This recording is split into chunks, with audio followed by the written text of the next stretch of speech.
안녕하세요. 성격 드센 며느리입니다. 저희 시어머니가 저를 부르실 때마다 하시는 말씀이고요. 어느 정도 동의하는 바입니다. 저 성격 드센 며느리 맞거든요. 근데 제가 죄 없는 상대에게도 황소마냥 머리를 들이밀까요? 다 오고 가는 게 있어서 그런 것이지만 저희 시어머니께는 그냥 저만 못된 며느리겠죠. 그 며느리가 이번에 또 한 건 하고 어머님께 미운 털이 아니라 미운 뿔이 박혀버렸네요. 저 시어머님 보시기에 부족한 며느리일 수 있습니다. 집안 평범, 외모 평범, 학벌 평범, 평범 그 자체예요. 평범하지 않은 건 성격 정도네요. 분노 조절장애 이런 건 아니고요. 부당함을 참지 않는 성격일 뿐이지만요. 그런 저도 사회생활을 하다 보니 어느 정도는 융통성 있게 참고 넘어가는 부분도 있거든요. 사회생활이란 게 그렇잖아요. 보고도 못 본 척, 듣고도 못 들은 척. 다만 사회생활이라는 건 제가 돈을 벌기 위한 일이니 어느 정도 감수해야 한다고 생각할 뿐이에요. 남의 돈 벌어먹기가 어디 쉬운가요? 저처럼 능력도 평범한 사람은 그저 현재의 자리에서 묵묵히 버틸 수밖에요. 그래도 드센 성격 죽여가며 나름대로 사회생활 잘하고 있어요. 근데 집 내부의 일이라면 얘기가 조금 달라지죠. 시부모님 공경해야 하는 거 맞습니다. 인생 선배이신 어르신들 말씀 새기는 것도 좋은 자세죠. 저도 처음엔 잔소리 하시는 것들 다 나를 위해서 하는 소리다 생각할 때가 있었어요. 하지만 이제는 알죠. 그냥 자기 자식에 비해서 한없이 부족해 보이는 며느리라서 그냥 싫은 것일 뿐이란 걸요. 누가 보면 재벌집의 시집간 시골 처녀로 생각하실 수도 있겠지만 객관적으로 남편도 저와 비슷합니다. 집안 평범, 외모 평범, 학벌 평범, 능력도 평범이요. 정말 독인객인이에요. 하지만 같은 수준이어도 내 자식이 훨씬 대단해 보이겠죠? 콩깍지가 그렇잖아요. 저희 시어머니 콩깍지는 무슨 두께가 한 1m 되는 것 같다니까요. 뭐 그리 잘난 아들이라고 허구한 날 하셨던 말씀이 너 아니었으면 능력 좋은 여자 만났을 거라는 둥. 너만 없었으면 대기업에 들어갔을 거라는 둥. 너 아니었으면 서울대에 들어갔을 거라는 둥. 저는 억울하죠. 저와 만나기 전에 수능 보고 대학 가고 취업까지 한 놈에게 제가 무슨 영향을 줬다는 거냐고요. 그렇지만 저도 자식을 낳아보니 내 자식보다 더 대단해 보이는 애가 없더라고요. 이게 부모 마음이겠죠. 그래서 시어머니를 이해해보려고 노력 많이 했습니다. 저 후려치시면서 남편 축혀 세우실 때도 그렇구나 하며 맞장구도 쳐드렸고, 제가 부족하다 잔소리하실 때는 제가 앞으로 더 잘하겠다 애교도 떨었고, 자식 같은 며느리가 되고자 제 부모처럼 살폈고요. 그래도 나아지는 건 없더라고요. 그래서 착한 척 못하는 드센 며느리가 돼버렸죠. 그렇게 살다 보니 세상 편하더라고요. 왜 진작 이렇게 안 살았나 후회할 정도로요. 시어머니가 제 월급이 적다 타박하시면 남편 월급 저랑 똑같아요. 시어머니가 넌 왜 그렇게 생겼냐 하시면 남편은 왜 그 모양으로 낳으셨어요? 시어머니가 제 성격이 더럽다 욕하시면 남편도 성격 더러워서 잘 맞아요 합니다. 시어머니가 자기는 며느리 복이 하나도 없다 하시면 저도 시어머니 복 없으니 쌤쌤하자고 해요. 저는 시어머니가 집으로 오라고 불러도 어머님 얼굴 보기 싫어서 안 간다고 하거든요.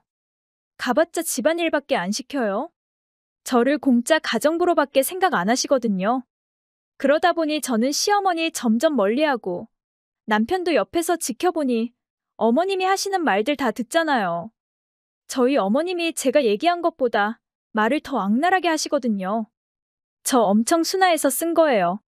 남편도 어머님이 도를 넘는 발언들을 자꾸 하니까 자기 본가 가는 거 싫어해요. 발언들의 대상이 자기는 아니지만 옆에서 듣다 보면 자기도 짜증나거든요. 남편이 가만히 있는 건 아니고 중간에서 말리는데 어머님이 남편 말도 듣지를 않아요. 저와 어머님은 기차 화통 삶아먹은 사람들처럼 꽥꽥대고 남편은 그 사이에 껴서 피보는 상황이거든요. 그러니 가기 싫어지겠죠. 저희 집에 있으면 남편하고 저는 언성 높일 일이 전혀 없는데 본가만 가면 난리가 나거든요.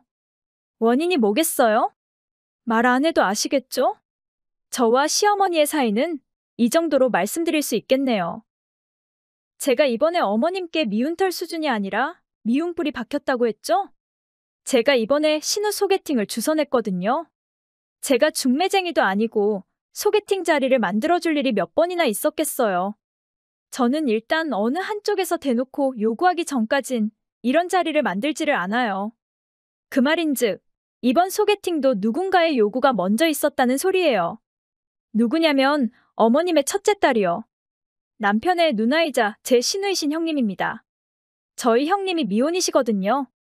제가 직장 동료들과 점심 식사를 하러 나갔을 때 우연히 밖에서 형님을 마주쳤거든요. 그때 형님의 눈에 제 직장 동료 중 한 사람이 눈에 띈 거예요. 그래서 형님의 요구로 소개팅 자리를 만들었어요. 그 동료도 흔쾌히 소개팅에 응했고요. 저는 이 두 사람이 잘 되던 말던 그건 두 사람의 일이라고 생각하거든요. 저는 자리만 만들었을 뿐 서로 다른 두 사람이 맞춰가던지 헤어지던지 하겠죠. 소개팅을 시켜주고 난 뒤에 두 사람의 반응이 나쁘지 않았어요. 그리고 얼마 안 가서 사귄다고 하더라고요. 잘 된 거죠. 시어머니도 처음엔 형님 이제야 시집 보낼 수 있다며 얼마나 좋아하셨는데요. 형님이 나이가 있어서 어머님이 결혼을 좀 재촉하셨어요. 근데 본격적으로 결혼을 준비하는 과정에서 시어머니가 화가 단단히 나신 거죠. 그 화살이 어디로 돌아갔냐면 바로 접니다. 야, 넌 무슨 그런 남자를 소개시켜주니? 너 우리 딸 소개시켜주고 걔한테 뒷돈 받아먹었지? 무슨 돈을 받아먹어요? 일 잘하고 성격도 좋으신 분인데 뭐가 맘에 안 드세요? 나이가 몇인데 오피스텔에서 시작하겠다는 게 말이 되냐? 그분 오피스텔. 제가 알기론 그분 명의일걸요? 빚도 없으신 걸로 아는데 왜요? 집이 최소 40평은 돼야지. 그 좁은 데서 뭘 해? 큰 집이 필요하시면 오피스텔 팔아서 집 얻으시겠죠. 그 코딱지만한 오피스텔 팔아서 집을 어떻게 사냐? 넌 계산이 안 되냐? 그건 둘이 알아서 하겠죠. 있는 돈 모아서 사던 대출을 받던지요. 요즘이 어떤 세상인데 빚으로 시작을 해? 애 고생시킬 일 있니? 너는 어떻게 남자를 물어와도 그런 걸 물어오냐? 참나, 제가 짐승이에요? 물어오긴 뭘 물어와요. 형님이 소개시켜달라고 해서 해준 거지. 네가 봐서 모자라다 싶으면 잘라내던가 했어야지. 뭘 모자라요? 누가 봐도 형님보다 괜찮은 분인데요? 뭐가 괜찮아? 어디다 비교를 해? 형님보다 나이도 어리고 재산도 많고 그 나이에 그 정도 모았으면 알뜰하고 능력 좋은 거예요. 어머님은 세상 물정 진짜 모르시네요. 그게 능력이 좋은 거냐? 그런 건 기본이야, 기본? 아이고, 어머님 아들 보세요. 어머님 아들 장가갈 때 생각 안 나세요? 쥐뿔도 없어서 다 대출로 시작했던 거 그새 까먹으셨나 보네. 우리 남편이 그때 이런 오피스텔 하나만 가져왔어도 제가 황제처럼 모셨을걸요? 너 지금 시애미 앞에서 남편 흉보냐? 어머님 색안경 벗으시라고요. 가만 보니까 네가 문제네. 너 일부러 배 아파서 그지 같은 놈 소개시켜준 거지? 네가 우리 집을 그냥 말아먹는구나. 너 꼴도 보기 싫으니까 우리 집에 얼씬도 하지 마라. 네, 어머님. 이제 저 찾지 마시고 잘 사세요. 그리고요, 저 시어머니 집에서 쫓겨났어요. 오지 말라시니 가지 말아 하죠. 제 결혼 생활 중 시어머니가 하신 말씀 중에 가장 듣기 좋은 말이었네요. 그런데 정말 안타까운 게 형님하고 제 직장 동료분이 결국 헤어졌다는 소식을 들었어요. 회사에서 매일 마주치는데 그분도 힘들어하셨고 형님도 울면서 제게 전화하고 그랬어요. 형님에게 듣기로는 시어머니가 너무 난리를 쳐서 헤어졌다고 했네요. 성인인데 부모에게 휘둘리지 말고 원하는 대로 살라고 해주고 싶은데 형님은 한평생 어머님과 살았으니 거역하기 힘든 게 있나 봐요. 저희 남편도 저와 결혼할 때 어머님이 저렇게 난리치셨을 것 같은데 남편은 형님과 다르게 고집이 있거든요. 그래서 결혼할 수 있었겠죠. 도대체 어머님은 형님의 짝으로 어떤 사람을 원하시는지, 동화처럼 백마탄 왕자님이라도 나타날 줄 아시는지, 제 직장 동료라서 하는 소리가 아니라 숫기가 없어서 남자로서의 매력은 조금 덜할지도 몰라요. 근데 그만큼 착실하고 성실해요. 40평대 자가 아파트가 없는 것? 30대의 남자가 자기 능력으로 어떻게 그게 가능해요? 부모에게 물려받으면 몰라도요. 그렇다고 형님이 모은 돈이 많은 것도 아니고 시부모님께서 형님한테 물려줄 재산이 있는 것도 아닌데요. 그냥 서로 잘 보듬어 줄 수 있으면 되는 거 아닌가요? 잘 만나던 두 사람의 문제가 아닌 외부의 문제로 헤어졌다는 게 제가 다 안타깝더라고요. 남편도 걱정이 이만저만 아니에요. 형님 나이가 40을 바라보니 누나가 결혼을 할 수 있을지 걱정하더라고요. 그렇다고 저희가 어머님 막아줄 테니 둘이 사랑의 도피라도 하라고 할 수는 없잖아요. 어찌됐던 형님의 선택이고 어머님의 선택이니까요. 저희 남편이 어머님께 누나 상대로 괜찮은 조건의 상대라고 설득을 했어요. 어머님도 살짝 흔들리셨는지 형님더러 다시 잡아보라는 뉘앙스로 말을 하셨는데 직장 동료분이 거절을 하셨다고 전해 들었어요. 어머님이 그분 면전에 대고 뭐라고 하셨었나 봐요. 결국 완전히 끝이 난 거죠. 자식의 앞길을 닦아줄 수 없다면 최소한 걸림돌은 되지 말아야 하는데요. 지금 제 마음은 이래요.